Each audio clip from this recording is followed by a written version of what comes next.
মাদ্রাসা মসজিদ কবরস্থান এক নম্বর খতিয়ানে হওয়ার পরে একটা বেদখলের ষড়যন্ত্র গোটা ভারতবর্ষ জুড়ে পশ্চিমবঙ্গ শুরু হয়েছে সব জায়গায়। এটা কি অ্যাকচুয়ালি সরাসরি মুসলিমদের প্রতি আঘাত? দেখুন, এই মুহূর্তে ওয়াকআপ বুঝতে গেলে, এই মুহূর্তে ওয়াকআপের কি অবস্থা বুঝতে গেলে সময়টাকে বুঝতে হবে। আপনাদের একটা জিনিস বুঝতে হবে, গতকালকে নীল আকাশের দিকে তাকিয়ে একজন থুতু ফেলেছে। আমি হযরত মোহাম্মদকে আকাশের সঙ্গে তুলনা করি। তার বিরুদ্ধে কোন এক হারামজাদা একটা কুৎসা রটিয়েছে, আর আমরা পথে নেমে পড়লাম। কেন নেমে পড়লাম?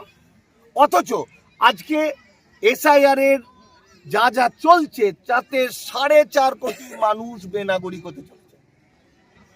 1.5 কোটি থেকে 2 কোটি মানুষের ভোটার তালিকায় নাম বাদ যাবে। একটা লোক মানে 3-4টে তার পরিবারের লোক। আর আমরা কি বলেছিলাম? আমরা বলেছিলাম মুসলমানদের কোনো ভয় নেই, মুসলমানদের ওদের থেকে কম হবে। মানে ওরা যদি 90 হয়, আমরা 10 মানে কত? 20 লাখ 25 লাখ। কিন্তু একবারও বললো না মুসলমান নেতারা যে একটা মানুষও কেন বাদ যাবে, তাই তো? তাহলে ঠিক একই সিচুয়েশনে ওয়াকআপটাও এরকম ভাবে ধরতে হবে। কারণ এটা 2025 সাল, 2025 সালের মধ্যে তথাকথিত হিন্দু রাষ্ট্র হচ্ছে, যে হিন্দু রাষ্ট্রের আজকে আরএসএস এর এজেন্ডা 1925 সাল থেকে 2025, তার মধ্যে এদের যে প্রথম সরসংঘ চালক ডক্টর হেডগেওয়ার, তারপর গোলওয়ালকার, তারপর দেওরস, তারপর মোহন ভগবত, প্রত্যেকেরই একটাই বক্তব্য, মুসলমানরা ভারতে থাকতে পারে যদি তারা হিন্দু হয়। আমি মনে করি যারা এই যে ভারতবর্ষের তথাকথিত নিম্নবর্ণের মানুষ ব্রাহ্মণ্যবাদের বিরুদ্ধে হিন্দু ধর্মান্তরিত হয়েছিল, এরাই প্রকৃতপক্ষে মুসলমান। কারণ আমরা যখন বন্দুকের নলটাকে মৃত্যু বলে মনে করি অন্যান্য রাজনৈতিক দলের, অন্যান্য ধর্মের লোকেরা, আমার ধর্মান্তরিত মানুষরা মনে করে এটা জান্নাত। কারণ তার পিঠে এখনো পর্যন্ত ব্রাহ্মণ্যবাদীদের চাবুকের দাগ আছে। ফলত তথাকথিত বা কিছু বাইরে থেকে আসা মুসলমান যাদের পূর্বপুরুষরা, তারা ওয়াকআপ নিয়ে মিথ্যা মিথ্যা মিথ্যা মিথ্যা বলেছে, সব মিথ্যা কথা বলেছে। যেমন উদাহরণ, 15ই সেপ্টেম্বর ওয়াকআপ মামলা রায় বেরিয়েছে। 73টা মামলা, 43টা পয়েন্ট। এই মামলার পরে মামলার 73টা মামলা হারিয়ে দিয়েছে। কেন হারিয়ে দিয়েছে? তার পিটিশনটা ভুল ছিল, লেখাটা ভুল ছিল, নাহলে এটা হারে না। 43টা পয়েন্ট, একটা তো সবটা মুসলমানদের বিরুদ্ধে চলে গেছে। মাহমুদ মাদানি বললেন আমাদের 4 লক্ষ ওয়াকআপ সম্পত্তি চলে যাবে অনিশ্চয়তার মুখে।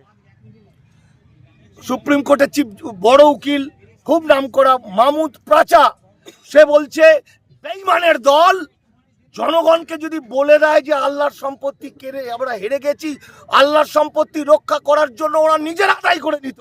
কিন্তু এই বেঈমানরা বলেনি।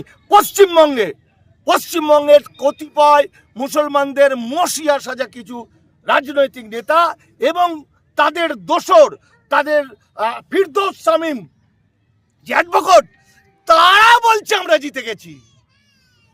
তারা বলছে এই আইন, এই রায় এমন হয়েছে, এটা ঐতিহাসিক রায়।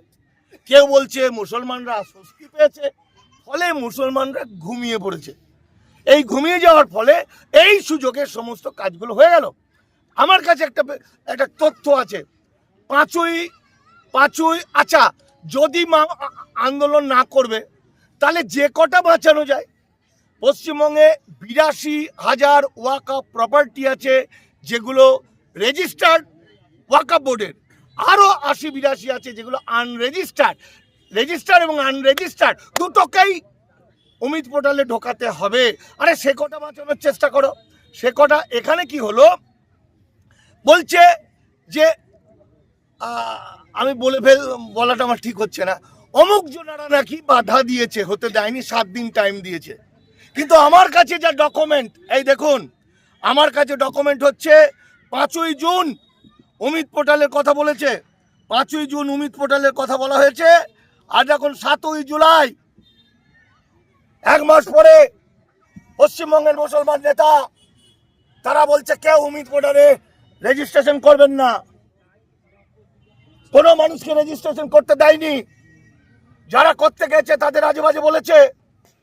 দেখুন কামরুজ্জামান কি বলছে, কোন ওয়াকফ সম্পত্তির কাগজ সরকারি উমিদ পোর্টালে আপলোড করা হবে না, অল ইন্ডিয়া মুসলিম পার্সোনাল ল বোর্ড। শুধুমাত্র তাই নয়, দিল্লির ওই রায় এবং এই আইনকে মেনে নিয়েছে সারা ভারতের বড় বড় মুসলমান নেতা, পশ্চিমবঙ্গের মুসলমান নেতা জনগণ জানে না। এমনকি থিয়েটার শেক্সপিয়ার সরণিতে গোপন মিটিং করেছে আমাদের দিল্লিতেই আন্দোলন করার ঠিক। আবার আমার কাছে সেই কাগজ আমার কাছে আছে। ফলে আমরা যা জানি সেগুলো সঠিক জানি না। এই দেখুন আরেকটা জিনিস দেখুন, আমি কোনো পার্টির কথা বলছি না, আমি কেন্দ্রীয় সরকার এবং জনগণ, আমার কাছে জনগণ। এই দেখুন কিরণ রিজিজু চিঠি দিচ্ছে কেন্দ্রের, কত তারিখে চিঠি দিচ্ছে? 27শে সেপ্টেম্বর, 27শে অক্টোবর চিঠি দিয়ে বলছে তাড়াতাড়ি করুন, উমিদ পোর্টালে হচ্ছে না কেন? এই দেখুন পশ্চিমবঙ্গে তখন উমিদ পোর্টাল চলছে। এই দেখুন ওয়েস্ট বেঙ্গল, দেখে নিন ওয়েস্ট বেঙ্গল চলছে। বোঝা গেল কথাটা? তাহলে এর মধ্যে সাথে একটা খেলা চলছে। আজকের আন্দোলন এটা একটা, আজকের যে সভা আমার ঘনিষ্ঠ মীর রৌশন আজকে যে সভাটা করেছে এটা একটা ঐতিহাসিক সভা। আরেকটি প্রশ্ন, সেটা হচ্ছে এই মুহূর্তে আপনি বারবার বলতেন মতুয়াদের নাম বাদ চলে যাবে, তার নেতা অসীম সরকার একটা মারাত্মক কথা বলেছে ফোনের বিরুদ্ধে। এটা কি সম্পূর্ণ মতুয়াদের নাম বাদ যাওয়ার কৌশলটাকে ঘোরানোর জন্য? দেখুন এক তো ওয়াকফ থেকে দৃষ্টি ঘোরানোর জন্য, তার কারণ হলো প্রত্যেকটা মুতোয়ালি ভাই তাদের 6 মাস করে জেল আর 20,000 টাকা করে ঘোষণা করা হয়েছে। 20,000 টাকা আর 6 মাস জেল। বাংলার 1 লক্ষ মুতোয়ালির জেল হতে পারে, কেউ কোনো রাজনৈতিক লোক বলছে না। 4.5 কোটি মানুষ বেনাগরিক হতে পারে, অর্থাৎ 1.5 কোটি থেকে 2 কোটি মানুষ বাতিল হবে ভোটার কার্ড থেকে, তার একটা বিরাট অংশ প্রায় 20-30 লাখ মুসলমান। ফলে দৃষ্টি ঘুরিয়ে দেওয়ার জন্য অসীম সরকারকে নামানো হয়েছে। এমন একটা কথা বলে দিল যাতে নজরটা ঘুরে গেল। এই সভা অত্যন্ত গুরুত্ব